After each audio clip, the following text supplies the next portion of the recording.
你2次凯旋都有人告你的状，这次的厉害，告我谋反。如果不是陛下明鉴，大理寺暗验无状，臣恐怕就要和陛下永别了。你还是没有告诉朕为什么？我不能说，我已经是够幸运的了。你了解朕，直说吧。面对李世民的再三追问，李靖这才缓缓道出其中缘由。原来之前高赠生延误军期被李靖所拿下，这导致高赠生一直怀恨在心，于是联合广州都督府长史唐凤翼一起诬告李靖谋反。利州都督高赠生和陛下是生死之交，陛下的天威，他当然会仗势。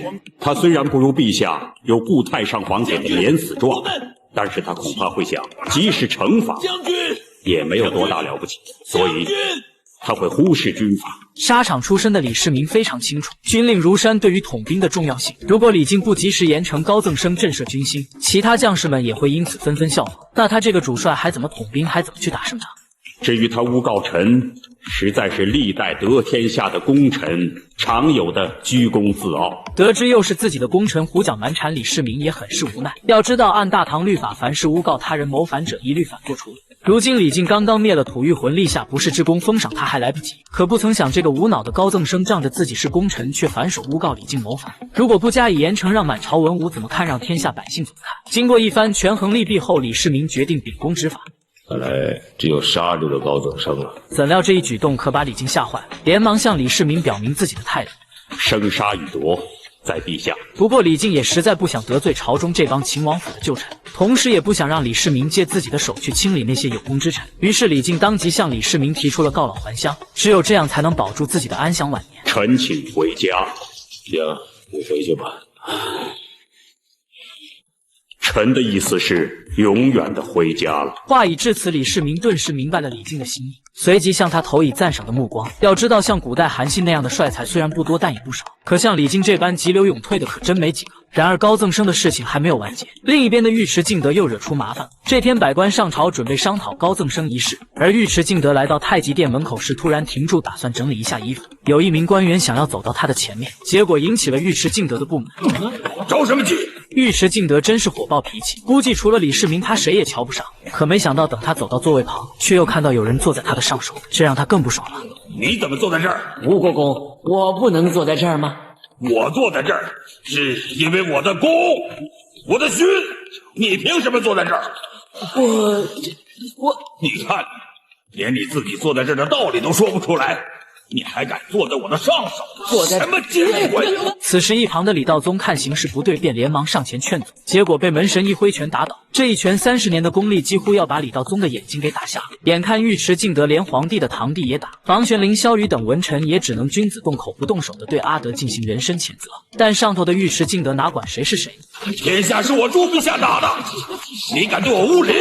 这两句飞扬跋扈的话，换作任何一个帝王听到，此人都将必死无疑，9族套餐奉上。也就是心怀天下的李世民忍了下来。怎么回事啊？禀陛下，吴国公扰乱朝堂。那任城王是怎么回事？吴国公伤及任城王眼目，暂时退朝治理。监理官刚说完，意识到事情严重性的尉迟敬德一溜小跑出列，跪到李世民面前认错。臣知罪。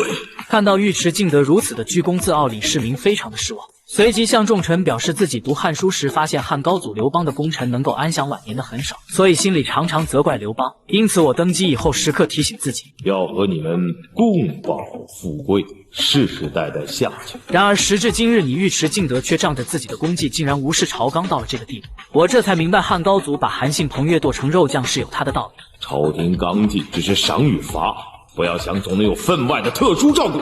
我告诉你，吴国公，你再这样下去，后悔可来不及了。李世民的训斥让尉迟敬德无地自容，他跪在地上，始终不敢抬头与太宗对视。李世民望着还知道羞愧的尉迟敬德，知道他还有救，眼神也渐渐缓和了下来。说完尉迟敬德的事，李世民又提起高赠生诬告李靖谋反之事。高赠生曾经和我们一起出生入死，他是个功臣。然而就是这样一位功臣，却在吐谷浑之战期间贻误军期，被李靖下令责罚。可他竟然就心怀怨恨，上奏诬告李靖将军谋反。难道他不知道诬告他人谋反按律当斩首吗？不是，他很明白，可他就敢这么干，还不是仗着自己以往的功劳。而如今我若念及他是功臣，从而赦免他，岂不就是扰乱律法？君王是承受于天，也就是说朕会复天。君王治天下靠的就是律法，不能因私而失信于律法。然而我李世民明知不可失信于律法，但多少还有些舍不得。毕竟李世民明白，没有这些兄弟跟着他出生入死，他是做不到今天的皇位。他对秦王府的旧臣早已超出了真正的手足之情。就像吴国公，他扰乱朝堂，朕还是舍不得处罚他。高赠生啊，这是真不忍心。按照律法将他斩首，他们都是朕的手足啊！面对手足，朕宁可负天。听完李世民的真情流露后，刚才还居功自傲的尉迟敬德此时已经哭得泣不成声。李世民随即下旨自己要去到南郊，铺上草席跪在那里，一天只吃一顿素食，谢罪于天3日，只为换得高赠生减死。见到陛下为了宽恕臣子竟然如此自苦，作为宰相的房玄龄十分的不忍。陛下，您对臣子的生死有律法上的专权呐，您实在不用如此的自我贬责呀，陛下。陛下，作为大唐的话事人，李世民本可以一意孤行的保全功臣，但他仍然坚持如此。大臣们对此无一不感到震撼和羞愧，于是他们集体在太极殿外跪了一天，请求李世民不要惩罚自己。在众大臣的苦苦哀求之下，李世民无可奈何下只好答应。但是体罚可免，罪责难逃。于是李世民写下一道罪己诏，列出自己3条罪名，向天下百姓认错：一是自己知人不明错用了高赠生；二是自己以私乱法包抵了高赠生；三是自己奖罚不明处理的不公正。若思三者，岂得无过？以功固谏，且依来请。谢陛下。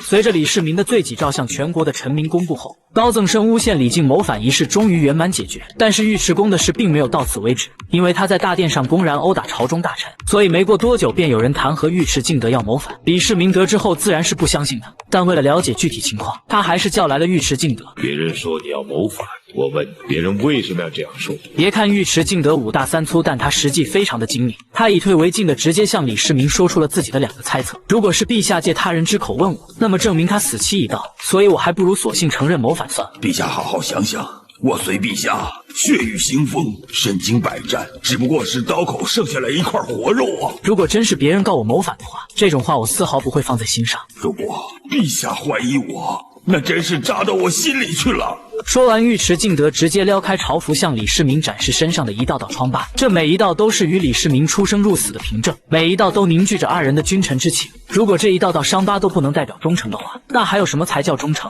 看着尉迟恭身上那一道道的伤痕，李世民再也坐不住，他缓缓上前抚摸着尉迟恭脊背上的伤痕，过去征战沙场的一幕幕瞬间涌上李世民的心头。我的好兄弟，你这是何必？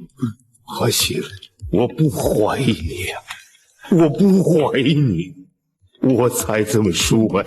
说完，李世民赶紧给尉迟敬德穿上衣服，想给他扶起来。而此时的尉迟敬德仿佛像个受了委屈的孩子，依偎在李世民身上痛苦不已。但此时他也同样认识到，昔日并肩作战的好兄弟如今已是君臣之别，所以此时他仿佛在跟过去的秦王做了最后一次告别。而且他也知道自己是该离开朝堂了。于是回到家，尉迟敬德命令下人整理好他的朝服，他依依不舍地亲吻帽子，算作最后的告别。好了，收起来吧，以后用不着它了。如今虽说功臣都不敢再作妖了，可东宫的太子李承乾又出事了。原来是长孙皇后病重，太子想让母亲早日康复，于是想以设宴为誓换母亲平安。不料一个没留神，直接把箭嗖的一声射进了太极宫。陛下，有箭射入宫中。